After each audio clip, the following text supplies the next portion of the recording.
우리에게 주실 하나님의 말씀 느헤미야 3장 20절입니다. 여러분들은 32절까지 꼭 한번 읽어보시기를 바랍니다. 20절만 하면 읽겠습니다.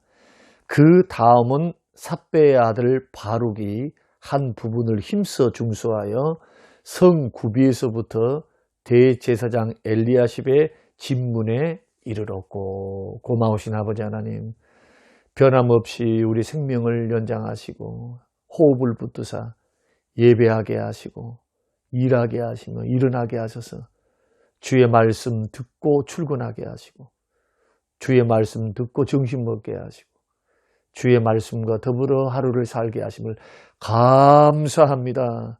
성령님, 사랑하는 우리 새벽을 깨우는 식구들에게 한량없는 주의 은혜, 주를 향한 열정과 비전, 주의 꿈을 가슴속에 부어주사 주의 꿈에 이끌리어 성령의 감동에 이끌리어 인생을 주와 함께 걸어가는 복된 인생 되게 하옵소서. 감사드리며 예수님 이름으로 기도합니다. 아멘. 오늘은 계속해서 12번째 말씀으로 책임감을 가지고 힘을 다해 섬기십시오 라는 제목으로 함께 말씀을 나누겠습니다. 자, 느헤미야의 성벽이 북쪽으로부터 시작해서 북쪽, 서쪽, 동남쪽, 그 다음에 마지막으로 동쪽, 이렇게 해서 마무리를 짓게 되는데, 이 동쪽은 역사의 고증에 의하면 650m에 해당하는 긴 작업이었습니다. 그래서 가장 긴 구간이었고 가장 많은 인원과 그 다음에 재료가 동원되었던 공사가 바로 동쪽에 있었던 동쪽 성벽을 세웠던 사람들이거든요. 그래서 심혈을 기울여 성벽과 망대와 성문을 중수하는 데 힘을 쏟았습니다. 왜 그러냐 하면은 동쪽에는 성전이 있었기 때문에, 성전을 중심으로 재건해야 되기 때문에 더 큰 공을 들이는 겁니다. 그래서 동쪽 성벽을 재건하는 작업자들의 특징은 뭐냐? 성전을 중심으로 심혈을 기울였다.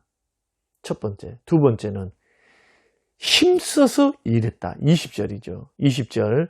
그 다음은 삿배의 아들 바룩이 한 부분을 힘써 중수하여, 그렇게 말씀하죠. 그러니까 성벽 재건에는 전체 인구에 비해서, 자, 우리가 살폈던 것처럼 스룹바벨의 1차 귀환, 그 다음에 에스라의 2차 귀환, 그리고 3차 느헤미야가 귀환을 했거든요. 100년이라고 하는 시간차가 발생을 해요. 스룹바벨부터 포로가 되어서 돌아가서 예루살렘을 중심으로 한 유다 땅에는 많은 유대인들이, 돌아간 유대인들의 후손들이 살고 있었습니다. 그 인구가 상당했다고 볼 수 있습니다. 그럼에도 불구하고 성벽 공사에 참여한 사람들은 소수였습니다. 38가문에 해당하는 조그만 사람들이 모여서 성벽 재건을 했는데, 특히 동쪽을 섬겼던 그러한 일했던 사람들의 특징이 뭐냐 하면은 심혈을 기울이는 것뿐만 아니라 힘써서 했다. 그리고 이 사람들은 다 자원하는 사람들입니다. 주의 일에. 그러니까 우리가 이러한 하나님의 역사를 이루는 일을 하는 사람들의 특징을 보면은 하나님이 불러서 다듬어서 항복시켜서, 하나님 모세와 같이 항복시키셔서 세우는 사람이 있고, 이사야와 같이 마음의 감동을 주사 내가 누구를 보낼까, 주님 음성이 들리니까 주여 나를 보내주십시오, 자원하는 사람이 있어요. 그러니까 주의 일을 할 때는 두 종류의 사람이 있습니다. 첫째는 하나님이 강권적으로 다듬으시고 훈련하시고 연단하사 시키는 사람이 있습니다. 이런 종류의 사람들은 많은 고난과 연단 속에서 주의 일을 합니다. 대부분. 그러니까 인생의 연단과 고난을 통해서 주의 일을 하지 않으면 않을 수가 없어요. 하나님의 부르심이 분명하기 때문에 체험적으로 환난과 고난을 통해서 이미 체득을 한 겁니다. 주의 일을 해야 된다는 거. 누구를 위해서 살래? 주를 위해서 살랍니다. 누구를 보낼까? 주여 나를 보내주십시오. 연단받고 훈련받은 사람이 이렇게 고백할 수밖에 없어요. 하나님의 손이 그걸 강권하고 계시기 때문에. 또 하나는 뭐냐? 평안함에도 불구하고 기도 중에 성령께서 감동을 주셔서 평안하고 안정적이고 물질도 세상적으로 살 수 있어요. 느헤미야와 같이 안정적으로 살 수 있는데 아픔의 소식을 듣고 주를 향한 비전, 주의 일에 대한 꿈을 품습니다. 이것은 하나님이 주신 마음이죠. 성령이 주신 마음이에요.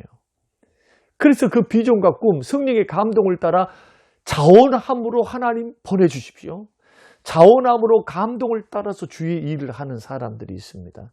주의 일은요, 하나님이 불러서 시키든 아니면은 감동과 은혜를 받고 자원해서 하든 둘 중에 하나지. 억지로 마지못해 하면은 탈이 많이 나는 것이 바로 주의 일이다. 할 수도 없고, 그리고 효과적으로 열매를 맺지도 못하고, 주의 일은 적든지 크든지 반드시 자원함으로, 그러므로 기도 준비를 많이 해야 되는 거예요. 기도함으로 주여 내가 무엇을 어떻게 해야 합니까? 주님, 나는 어느 자리에서 섬겨야 합니까? 진지하게 묻는 성도가 지혜로운 것입니다.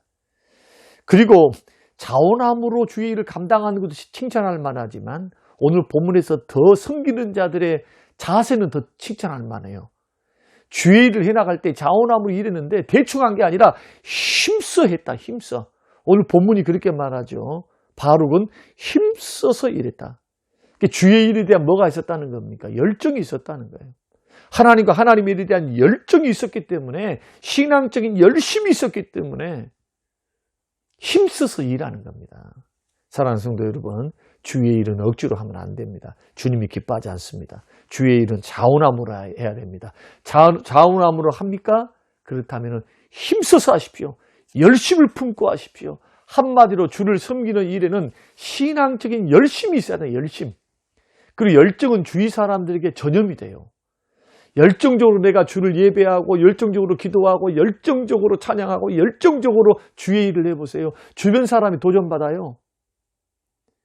그 열정이 주변 사람 흘러 들어가게 됩니다. 그리고 열정 메이커가 되어서 열정적인 사람들이 생겨나기 시작합니다. 저는 2022년도에 힘들고 어렵지만 있는 그 자리, 섬기는 그 자리에서 하나의 일을 맡았다 할지라도 신실하게 열정적으로 힘을 다하라. 이것이 주변을 살릴 수 있고요. 본인도 승리할 수 있는 방법입니다. 또한 3장에서 가장 많이 반복되는 단어가 뭡니까? 그 다음에 느헤미야가 그렇게 이야기를 하죠. 그 다음이라고 하는 말은 어떤 뜻이냐? 각 사람들이 자신이 맡은 영역에서 책임감을 가지고 봉사했다는 거예요. 그 다음에 물어볼 필요 없어요. 그 구역을 할당해 줬는데 은사를 따라서, 분량에 따라서, 돈에 따라서, 재력에 따라서, 능력에 따라서 그렇게 맡겨줬는데 걱정할 필요가 없었다는 겁니다. 왜냐하면 그 사람들이 그 책임을 다 완수한 겁니다. 그러니까 성벽 재건 공사는요, 처음부터 북쪽에서부터 차근히 해나간 게 아니고 각 가문별로, 개인별로 능력대로, 숫자대로 맡겨서 동시에 완성을 하는 겁니다. 52일이라고 하는 기간이 걸렸죠. 그러니까 52일 걸린 거예요. 맡은 자리에서 책임 있게 그 책임을 완수한 겁니다. 책임감 가지고 봉사했다.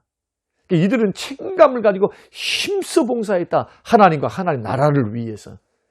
여러분, 하나님의 몸된 교회를 그렇게 섬기시기를 바랍니다. 이것이 주님을 섬기는 사람들이 가져야 할 섬김의 자세다.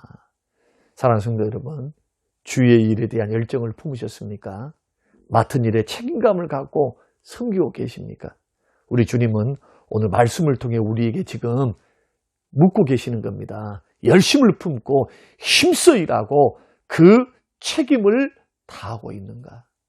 그렇게 섬겨갈 수 있는 우리 모든 성도님들이 되시기를 주의 이름으로 축원합니다.